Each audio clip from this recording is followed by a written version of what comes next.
अगर अगर हम उसे थोड़ा कम कर लेते, अगर हम उसे थोड़ा कंट्रोल कर लेते या थोड़ा अपने विवेक का उपयोग कर लेते कि नहीं भैया इतना हम फैलाएंगे तो ज्यादा, सोचिए 5,000 किलो प्लास्टिक का मतलब, अरे सर 5,000 टन का मतलब, 5,000 टन का मतलब कि हजारों हजारों गायें अगर उन प्लास्टिक को खाती, हजारों गाय उन प्लास्टिक को खा करके बीमार पड़ने का पोटेंशियल प्लास्टिक के साथ।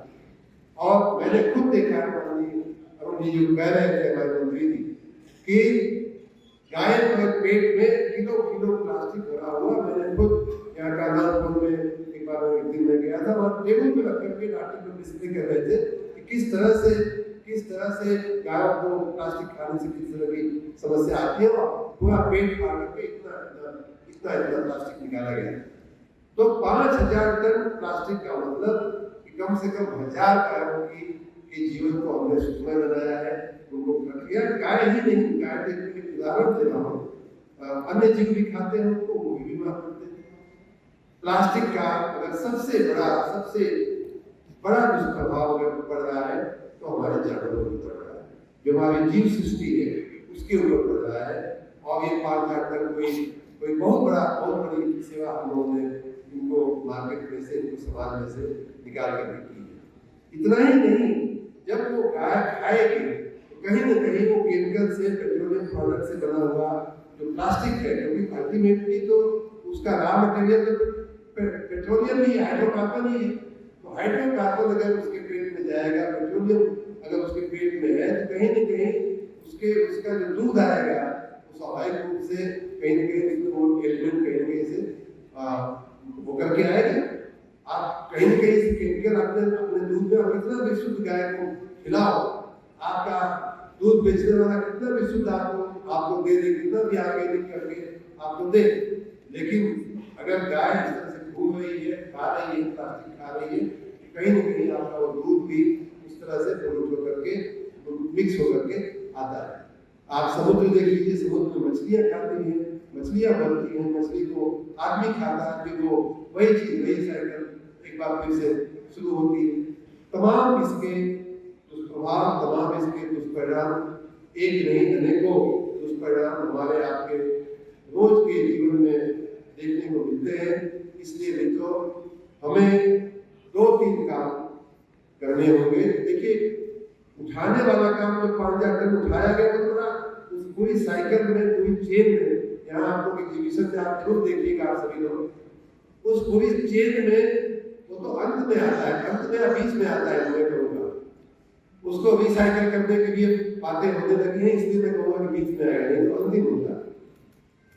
आप कम उपयोग करें, या सिंगल यूज प्लास्टिक तो बैन हो गया, सिंगल यूज प्लास्टिक अब हमें बैन करना, अपने जीवन से निकाल देना है। लेकिन वैसे भी प्लास्टिक की या अन्य इस तरह की जो प्रोडक्ट्स हैं उनको कम उपयोग करिए। यहाँ एक अच्छा उदाहरण भी दिखाया गया कि चाहे प्लास्टिक के फ्लेक्सेस लगे हैं या अन्य कई चीजें, प्लांट में कुछ चीजों को देख करके मैं स्वयं भी कहूँगा कि भैया हम यहाँ प्लास्टिक मुक्त की बात करने जा रहे हैं और यहाँ तो कई चीजें प्लास्टिक की बनी हुई लगी हुई दिख रही हैं। तो हमारे डॉक्टर ने बताया कि नहीं साहब, वो इसलिए दिखाई गई है हमें आपको सेंसिटाइज करने के लिए, इसका रिसाइकल होना है और रिसाइकल हो सकता है, जीएमसी वगैरह संस्थाएं इसी के साथ काम कर रही है। तो कहने का मतलब ये कि हमें अपने लेवल पे पहले काम करना होगा, अपने दैनिक जीवन में से, अपने पारिवारिक जीवन में से, पारिवारिक कामकाज में से, अपने सरकारी कामकाज में से। जैसे हमारे मनोज जी अभी कह रहे थे यहाँ जो मान लीजिए पेन बनी है किसी नेचुरल प्रोडक्ट से बनी है, तो उसका उपयोग हम अपने ऑफिस में कर सकते हैं। किसी को गिफ्ट देना है, किसी को कहीं भोजन करना है। अभी बैठे बैठे एक बहुत अच्छा सुझाव है और इसको मैं चाहूँगा कि हमारे नगर विकास के सचिव और डायरेक्टर बैठी है, तो हम किसी भी इवेंट की परमिशन देते समय हम इन 2-3 शर्तों को, क्योंकि समय के साथ शर्तें भी बदलनी चाहिए हमारी, जो हमारी स्टैंडर्ड शर्तें होती हैं उनको बदलनी ही चाहिए, लेकिन साथ में हम ये शर्त भी क्यों न डालें कि भाई आप जो भी गंदगी करोगे उसको सफाई करने की जिम्मेदारी आपकी, जो भी गंदगी करोगे उसके लिए आप डस्टबिन, बड़े बड़े समारोह हो जाते रोड पे आपने देखा होगा, ये जागरण वो जागरण, ये सप्ताह वो पखवाड़िया बनाया जाता है, रोड पे होता है और उसका पूरा का पूरा कचरा, पूरा प्लास्टिक वेस्ट हो या सेमी प्लास्टिक वेस्ट हो, वो हमारे आपके लिए उसको छोड़ दिया जाता है। तो ये चीजें अब हमारी शब्दों में आनी चाहिए। हमारी जो माननीय मेयर साहब और मैं बधाई भी दूंगा लखनऊ सहित तमाम हमारे नगर निगम के अधिकारी और पदाधिकारियों ने, कर्मचारियों ने जो काम किया प्लास्टिक के क्षेत्र में, उसकी वजह से जो लोग आज पारितोषिक लिए हैं उनको भी, और जिन लोगों ने 5000 टन इकट्ठा करने में जो यहाँ नहीं है उनको भी मैं बधाई देने के साथ ये भी साथ में सुनिश्चित करूँगा कि आप भी ऐसे प्रतिबद्ध डालो। अब समाज को पहला काम तो समझाने का था, जो हमने 5 दिन वही किया, आज भी वही कर रहे हैं, लेकिन साथ में हम थोड़ा कड़े भी हो, कठोर चीजों को कठोरता के साथ लागू करने में कहीं कोई शंका, कहीं कोई वो नहीं होना चाहिए। माननीय प्रधानमंत्री जी की मंशा है, माननीय मुख्यमंत्री जी का आपने अभी उनकी भावनाएं सुनी, उनकी मंशा है, सरकार की मंशा है, तो हमें नागरिकों को पहले समझाना है, पहले उनको विकल्प देने हैं। यहाँ आपने देखा कि बहुत सारे विकल्प प्रस्तुत किए गए हैं। हमारे आपके जीवन में ऐसा नहीं है कि विकल्प नहीं होते, लेकिन ठीक है, हम बाजार गए, भैया हमको प्लास्टिक सब्जी लेनी है, वही एक विकल्प दिख रहा है, लेकिन उसकी बगल में अगर दूसरा विकल्प है, हो सकता है कि 1 पैसा 2 पैसा महंगा पड़ जाए, हमें एक अच्छा विकल्प मिल जाए, और अच्छा विकल्प थोड़ा अगर महंगा भी है तो हमें अपनाना होगा। तो पहली बात तो मैं अपने तमाम भाइयों बहनों उत्तर प्रदेश के नागरिकों से और देश के नागरिकों से मैं अपील करना चाहूँगा, सिंगल यूज प्लास्टिक को सरकार ने बैन किया है, उसकी भावना को समझते हुए और जो समाज में उससे नुकसान हो रहा है उन समस्याओं को देखते हुए हमें अपने जीवन में से सिंगल यूज प्लास्टिक को तिलांजलि देनी होगी, कम नहीं तिलांजलि देनी होगी, तब जाकर के ये समस्या दूर होगी। दूसरी बात कि हम जहाँ भी देखें, देखिए जब माननीय प्रधानमंत्री जी माननीय नरेंद्र मोदी जी ने स्वच्छता अभियान शुरू किया तो उससे जन जागृति पैदा हुई। उसका एक बहुत बड़ा फायदा ये हुआ कि अब हम अगर कुछ फेंकना चाहते हैं, रिजर्व करना चाहते हैं, गंदगी करना चाहते हैं, या हमारे ध्यान में नहीं है, हम कुछ कर रहे हैं ऐसा, तो बगल वाला हमें टोकता भले नहीं है, लेकिन घूम के देखता जरूर है। उसकी आंखें हमारी तरफ ऐसी देखती है कि अगर हमारी आवाज उसकी मिल गई तो मुझे शर्म आ जाएगी कि यार हमको ऐसा करते हैं किसी ने देख लिया। माननीय मुख्यमंत्री जी के प्रयासों से आई है, हम सब उसके लिए जो जागृति आई है समाज में, हमारे मेयर, हमारे पदाधिकारी, हमारे अधिकारियों ने जो काम, हमारे सफाई कर्मचारी 5 बजे से उठ करके आजकल सफाई करते हैं, मैं उनको भी साधुवाद देता हूँ इस मौके पे। लेकिन उनके प्रयासों में तब हम ज्यादा सफल होंगे जब हम आप भी अपने अपने प्रयासों को उसमें जोड़ेंगे। ये आज का एक ट्रेंड जो है तो उस दिशा में बहुत ही उपयोगी है। हमारे घर, हमारी जो कुदरत है, हमारी जो प्रकृति है, वो स्वयं इसकी इन बातों के उदाहरण है। और अंतिम बात ये कह करके मैं पूरी करूंगा, प्रकृति जो है वो इसीलिए पंच महाभूत की जो व्याख्या की गई है या जो कल्पना की गई है, जो हमें बताया गया है, यहाँ तक कि मानव या जीव के शरीर को भी ऐसा कहा जाता है, अंत में कहा जाता है, जब मृत्यु होता है ये कहा जाता है कि पंच महाभूत में विलीन हो गई, वो उसको प्रकृति में वो समा गया। तो प्रकृति में हर चीज ऐसी है मित्रों कि जो अंत तो अथवा किसी न किसी रूप से वही साइकिल होती है, कभी कुछ नष्ट होता ही नहीं प्रकृति, वो हमेशा एक फॉर्म से दूसरा फॉर्म बदलती है। यही एनर्जी का सिद्धांत भी, यही हमारे वैज्ञानिकों ने कहा है, यही हमारे आइंस्टाइन ने कहा है, यही हमारे पुराणों ने कहा है, ये हमारे शास्त्रों ने कहा है कि एनर्जी कभी क्षय नहीं होती, एनर्जी कभी वेस्ट नहीं होती, उसका प्रकार बदलता है किसी भी वस्तु। तो नेचुरल क्या चीज होती है? नेचुरल वो चीज होती है जो प्रकृति में आपको अपने आप समा जाए। प्रकृति में हम मूर्ति बनाते हैं, कुछ भी करते हैं, ऐसा बनावे कि जो हम अपने उपयोग के बाद उसको हम एक जगह कर दें और मिट्टी का मिट्टी में विलीन हो जाए, पानी का पानी में विलीन हो जाए, हवा है तो हवा में शुद्ध हो जाए। एक तरफ से हवा चली, दूसरी तरफ की हवा को साफ कर दी गई, पानी है एक तरफ से आया हवा, पानी साफ हो गया। ये प्रकृति का जो प्रकृति की जो रिसाइकलिंग की जो व्यवस्था है उसमें हम व्यवधान न डालें, यही हमारा सबसे बड़ा उपयोग है। और प्लास्टिक उस रिसाइकलिंग की व्यवस्था में, नेचर की जो व्यवस्था है, जो पूर्णमिदं कहा गया है, पूर्णात् पूर्णमुदच्यते पूर्णस्य पूर्णमादाय पूर्णमेवावशिष्यते, वो इसीलिए कहा गया है कि पानी है ऊपर जा रहा है फिर नीचे आ रहा है, हवा है पूर्व से चल रही है पश्चिम से चल रही है, कम नहीं होगी, पूर्ण है, हमेशा 100% है। आप कुछ भी करिए अंत में, क्योंकि वो प्रकृति का भाग है, वो प्रकृति का एक दूसरा स्वरूप है। फूल है, पौधा है, आज फल है, फल नहीं रहेगा कभी पौधा जो है। तो इस तरह से जो भी चीजें प्रकृति में, उसकी रिसाइकलिंग की व्यवस्था में, उसके रीयूज की व्यवस्था में जो भी चीजें व्यवधान देती है, उनमें सबसे बड़े कारण हम हैं, क्योंकि हम अपनी जरूरतें जो तीसरा आ रहा है उसको हम नहीं खोल पा रहे हैं, उसको हम स्थापित नहीं कर पा रहे हैं। वो है रिड्यूस। हम जितना कम उपयोग करेंगे, अपनी आवश्यकताओं को जितना कम करेंगे, प्लास्टिक जैसे अनिष्टकारी चीजों का उपयोग को जितना कम करेंगे, तो ये मंत्र जो है रिड्यूस जो है वो हम सबके लिए उपयोगी है। साथ में इनकी रिसाइकलिंग की जो व्यवस्थाएं हैं, आज आपने देखा होगा कि हमारे बहुत से टैलेंटेड बच्चों ने, उन्होंने हमारे दो सेवाएं बहुत बड़ी दी। एक तो ये कि इन सब चीजों को मैंने 5000 टन इकट्ठा कर लिया, लेकिन उसका करे क्या, वो एक जगह से दूसरी जगह पर चला जाएगा। हो सकता है कि यहाँ फैला था, उसकी जगह पर एक जगह इकट्ठा कर लिया, लेकिन इकट्ठा करने के बाद क्या, कहीं हम डंप करेंगे, उसका भी एक पहाड़ बनेगा। उस प्लास्टिक वेस्ट का हम गांव गलियों में से, कूचे में से तो बीन करके ला करके उसका एक पहाड़ बना देते।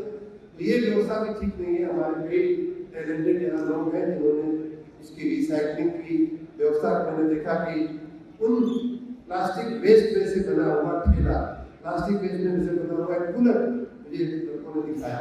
बहुत सी चीजें ऐसी रिसाइकलिंग की भी हो रही है, और साथ ही बहुत अच्छे अच्छे अल्टरनेटिव्स हमारे सामने, चाहे बांस के हो, चाहे मकई के हो, चाहे अन्य ऐसे प्राकृतिक पैदाशों के बहुत सारे विकल्प हमारे सामने प्रस्तुत किए गए हैं।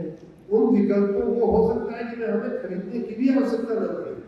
हो सकता है बाजार में 2 पैसा जो अधिक पड़ रहा है, या कई लोगों ने तो क्लेम किया कि हमारा प्लास्टिक से भी कम पड़ रहा है, उसे हम क्यों ना अपना, कोई कारण ही नहीं अपनाने का। लेकिन अगर 2 पैसा महंगा भी पड़ रहा है तो उसको अगर नहीं करना है महंगे वाले को, तो हमारे घर में ऐसी व्यवस्थाएं उपलब्ध है। पहले जो कटदान के बैग आते थे, जो गोले गोलियां के बैग आते थे, आजकल कोई सामान, मान लीजिए कि आपके घर में एक सामान आया, आम की पेटी मान लीजिए कि आया, आप अगर उसको रीयूज थोड़ा सा करना सीख लें तो उस पेटी में से कई बार, एक तो पहली बात तो पेटी को उपयोग कर सकते हैं, दूसरी बात कि उस पेटी को थोड़ा सा आप अपने हाथ में लगा करके थोड़ा सा मेहनत कर ले, तो उस पेटी में से छोटी पेटी, छोटी में से बड़ी पेटी, पेटी में से कुछ और रखने का सामान, ऐसे तमाम चीजें हम कर सकते हैं। पहले मुझे याद है कि एक रस्सी होती थी, वो जैसा मैंने बर्तन के बारे में कहा, रस्सियां भी कई पीढ़ियों तक वो रस्सी चलती रहती थी। कई पीढ़ियों तक एक सीढ़ी बनती थी, एक सीढ़ी जो है कई पीढ़ी तक सीढ़ी चलती रहती थी, बांस की सीढ़ी। अब जो है वो फाइबर की सीढ़ी आने लगी, एल्यूमिनियम की सीढ़ी आने लगी, तमाम चीजें हैं। और देखिए, समाज की अपनी जो रचना है उसमें हमें कहीं कुछ उदाहरण खोजने जाने की आवश्यकता नहीं है, हमें कहीं कोई विदेशों से सीखने की आवश्यकता नहीं है। भारत में हमारी जो स्वयं की परंपराएं हैं, चाहे वो क्लाइमेट चेंज की हो, चाहे प्लास्टिक जैसे चीज़ों से मुक्ति की हो, हमारे पास अगल बगल हमें खाली देखना है, उन्हीं में से उदाहरण मिल जाते हैं।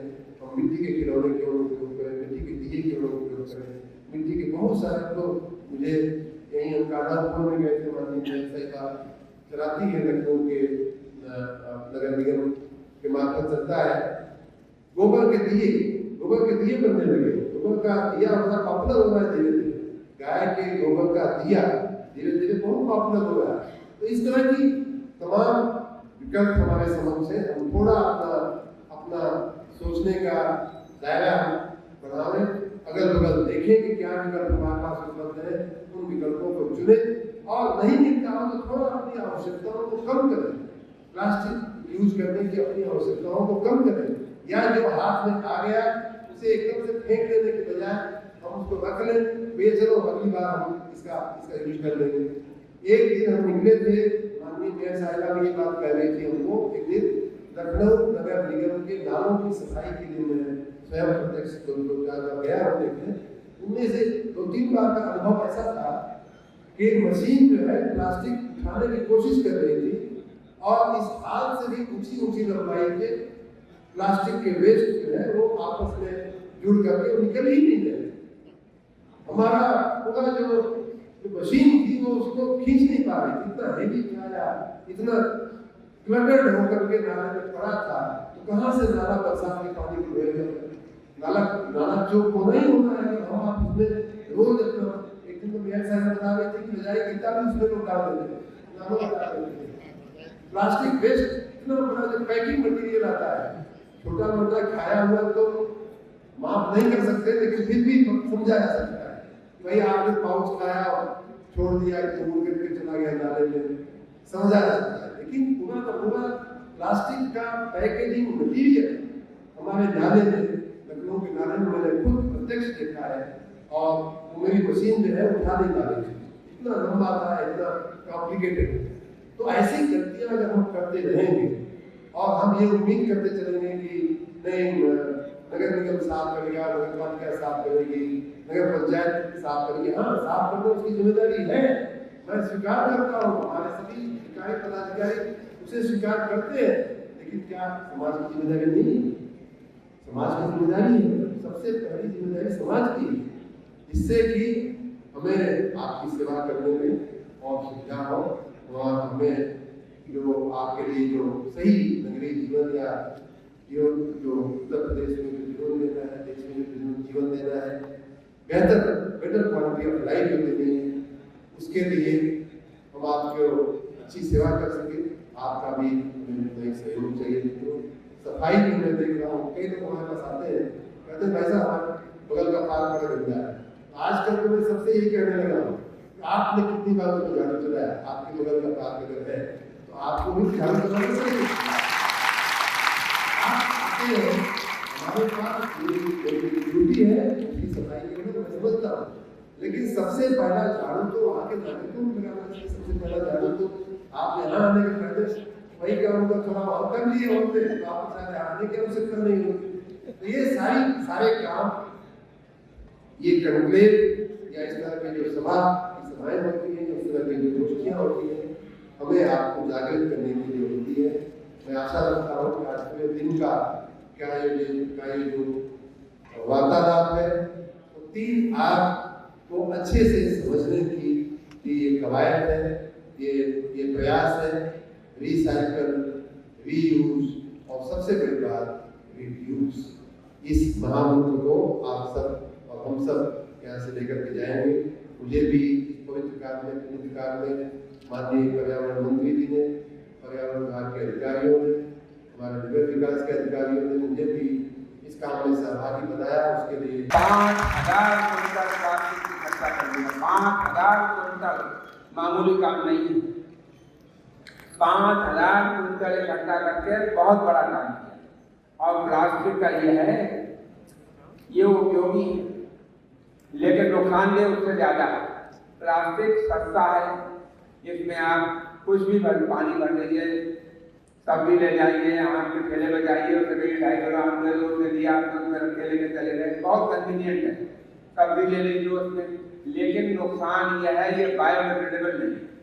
इसके कारण जल और हमारी मिट्टी, इनका जो प्रदूषण होता है उसका इतना नुकसान है जिसका कुछ कहने नहीं। ये प्लास्टिक क्योंकि बायोडिग्रेडेबल नहीं है, 500 साल लगते हैं इसके बायोडिग्रेडेशन होने में, तो ये लेके उस पीरियड में ये हमारी मिट्टी को अनफर्टाइल बनाता है, हमारा एग्रीकल्चर प्रोडक्शन कम हो जाएगा, पेड़ों का बढ़ना कम हो जाएगा, इसलिए बहुत नुकसानदेह है। जो गाय, बहुत सी गायों को मरते हुए देखा है प्लास्टिक थैली की वजह से, कईयों के ऑपरेशन करने पड़े, इंटेस्टाइनल ऑपरेशन हो जाता है और 200 थैलियों में पेट से निकली, तो ये थैली इतनी नुकसान की।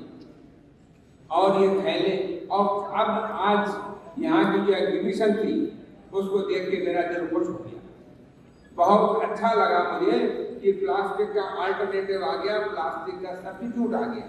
जो चीज प्लास्टिक की बनती थी वो अब मक्का से, गाय गन्ने की खोई से या अन्य चीजों से, ऐसी चीजों से बनेगी, चाहे वो प्लास्टिक की थैली हो, प्लास्टिक की कटोरी हो, थाली हो, चम्मच हो, कटोरी हो, भोजन थाल हो, वो सब हमारी इन चीजों से बनेंगी जो बायोडिग्रेडेबल है। और बायोडिग्रेडेबल है वो इसका माने हमारे पॉल्यूशन के लिए नुकसान दे रही है। आज नालियां चौक होती हैं, नाले चौक होते हैं, क्यों? प्लास्टिक भरी पड़ी हर नाले में आप देखें। लेकिन अब ये जो प्लास्टिक का जो सफाई अभियान हुआ, इससे मैं समझता हूँ नदी नालों पे भी फर्क पड़ेगा और वहाँ प्लास्टिक दिखेगी नहीं। और नए जो अल्टरनेटिव आए हैं उनकी खूबी ये है, उसी मशीन में बन जाएगा, सिर्फ दाना बदलना है आपको। अभी तक तो ऐसा था प्लास्टिक मैन्युफैक्चरिंग रोकना चाहो तो नहीं रोक सकते, छोटी सी मशीन उसने अपने घर पर लगा ली, ट्रक लगाया, 2 किलोवाट की मशीन कर दी, थैली बनना शुरू हो गई। अब यह है उसी मशीन में दाना उससे सस्ता डालो और बना लो, और उससे लगभग 40% लेस कॉस्ट कैसा मुझे अभी बताया। तो मैं कहूँगा पहले से सस्ती, पहले से अच्छी, बस सुलभ होना, अवेलेबल होना। हर शहर में जब अवेलेबल हो जाएगी, जो लोग आम तौर पर बना रहे हैं वही भोजन थाल बनाएंगे, वही उसका चम्मच बनाएंगे, वही उसका कांटा बनाएंगे, भोजन थाल बनाएंगे और थैली बनाएंगे जिसमें ले जाके सब काम करें। मैं समझता हूँ वो दिन पर्यावरण के लिए बहुत अच्छा होगा जब उत्तर प्रदेश से पॉलीथीन पूरी तरह से समाप्त हो जाएगी, और वो दिन बहुत दूर नहीं, मैं समझता हूँ बहुत जल्दी ही ऐसा होगा। इसी के साथ साथ एक बात मैं और कहूँगा, आप सब लोग पेड़ जरूर लगाएं। हमारा 5 तारीख पेड़ वन महोत्सव का दिन, उस दिन आप सब लोग पेड़ जरूर लगाएं। और मैं ये हर एक से कहता हूँ, पेड़ वही लगाए जो ये संकल्प ले कि मैं 2 साल तक पेड़ का संरक्षण करूँगा। पेड़ वही लगाएं जहाँ पेड़ सुरक्षित रहे, जहाँ तार का बाड़ा हो, पार्क हो, या अपने घर के अंदर लगाएं, और जहाँ पानी का प्रबंध हो। पेड़ लगाना भी बहुत जरूरी है। मैं आप सबसे आज इस मौके पे, जहाँ आपने प्लास्टिक तो लगभग खत्म होने के कगार पे आ गई और नए अल्टरनेटिव आ गए, वहाँ साथ ही साथ आपसे पेड़ लगाने के लिए अपील करूँगा। बहुत बहुत धन्यवाद। यूपी और देश दुनिया की तमाम ताजा तरीन खबरों के लिए गूगल प्ले स्टोर से आज ही डाउनलोड करें हमारा तेजी से उभरता न्यूज ऐप डेली इनसाइडर।